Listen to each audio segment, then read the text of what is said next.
Hey there, everybody. Pete Pardo here. Welcome to another edition of What's Hot with Sea of Tranquility. Yes, it's Wednesday.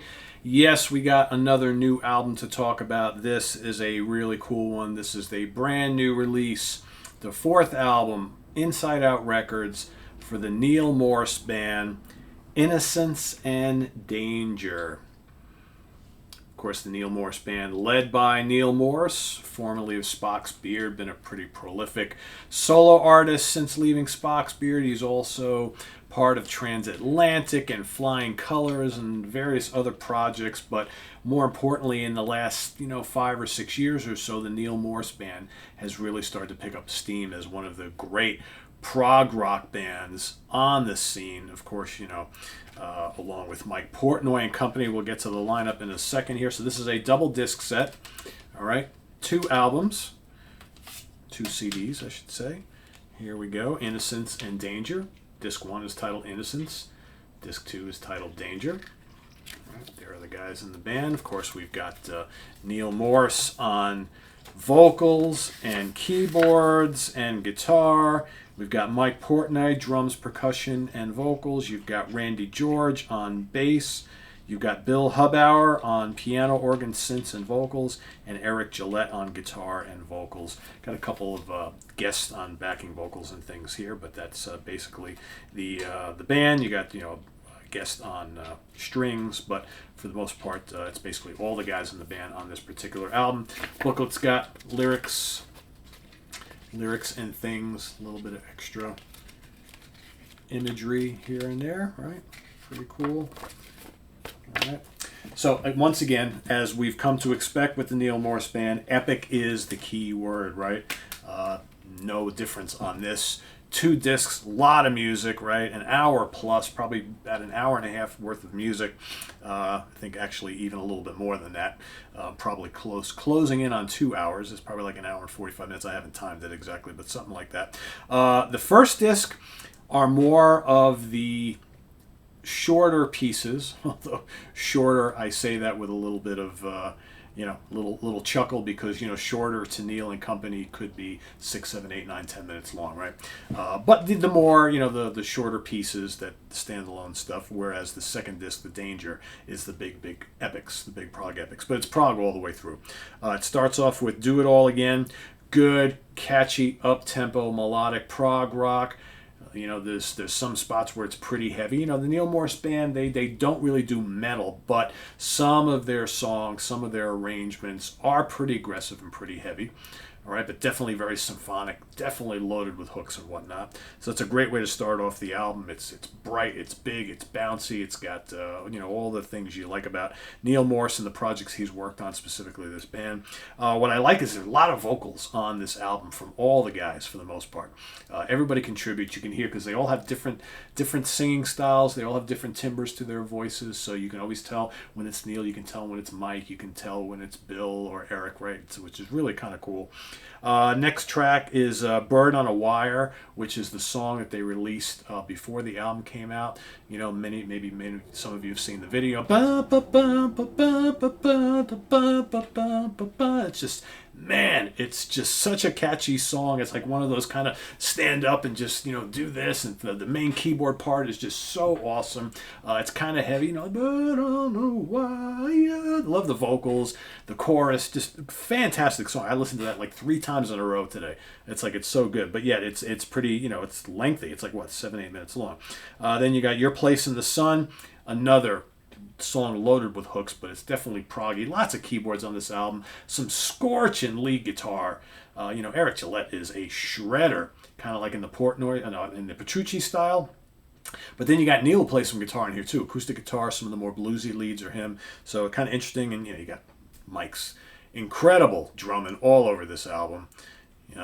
Randy's bass playing. I mean, the Bill's keyboard, extra keyboards. This is such a great band.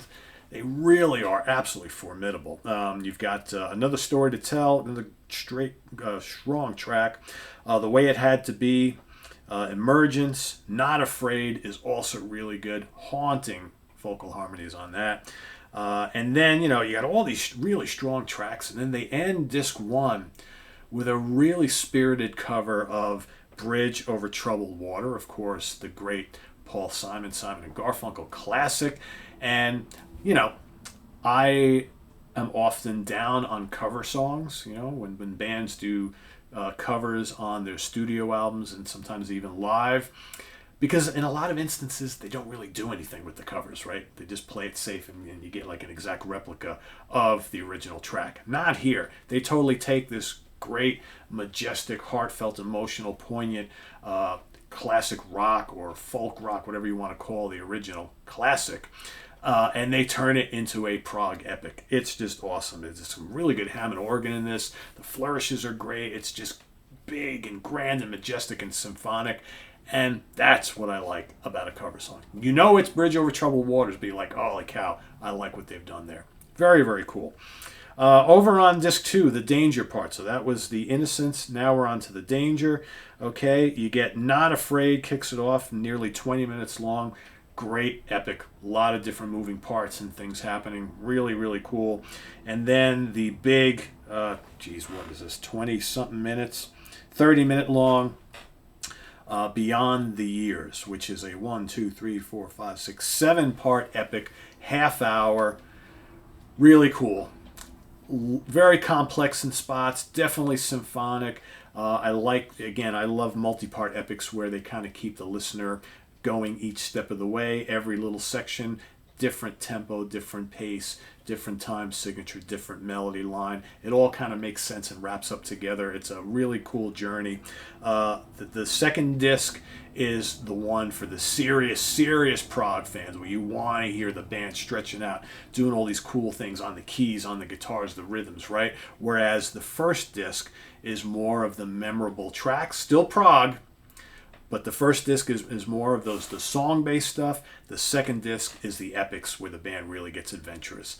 And it wouldn't be a Neal Morse Band without the really adventurous epics, right? They just do that so well. So once again, out of the Neal Morse camp, another double album set. This is really good. I have listened to this. I've had this not even a week. I've probably listened to it, 8 times already. And every time I think I'm enjoying it even more. I love the cover. Pretty cool. Again, you get the yin and the yang, Innocence and Danger, right? Pretty cool. Haven't really dove into the lyrics. All sounds very uplifting, though.